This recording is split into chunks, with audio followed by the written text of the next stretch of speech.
Aşgabatda bir gartan ayal yol üstünde pıçaklanyp öldürüldü. Pullary we altın şaýsepleri talanny. Azatlyk radiosynyň habarçylary ýurtda dowam edýän ykdysady kynçylyklaryň fonuny ila tarasyny ogurluk we talaňçylyk hadisalarynyň köpelýändigini habar berýärler.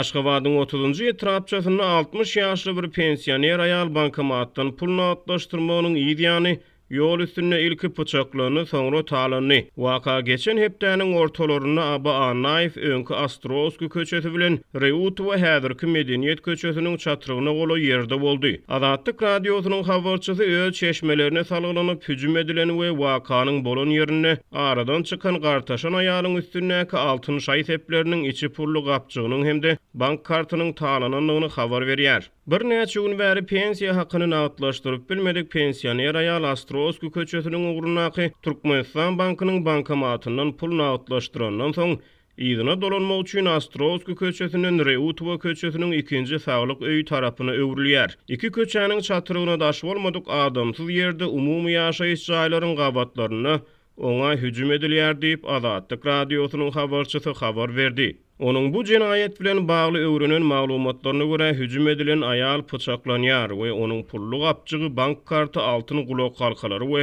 altyn dynjyry talanýar. Ýurtdan gowuşýan maglumatlary görä hususan Aşgabatyň köçelerine gyzyl dakynan denanlaryň altyn şaýsepleri, galy bersede aýallaryň aýratyny azyk dukanlaryndan gaýdyp barýan gartan aýallaryň içi imi tönümli sumkalary soňky wagtlarda köçe garakçylarynyň oljasyna öwrilýär.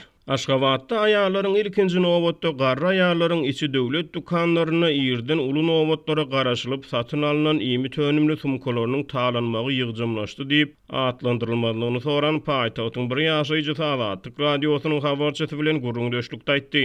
Azatlyk radiosy Aşgabatda gartaşan aýalyň öldürilmegi we soňky wagtlarda artýan ogurluk hadisalary barada Türkmenistanyň içeri işler ministrliginden hemde Aşgabat şäheriniň polisiýa bölümünden kommentariýa alyp bilmeýär.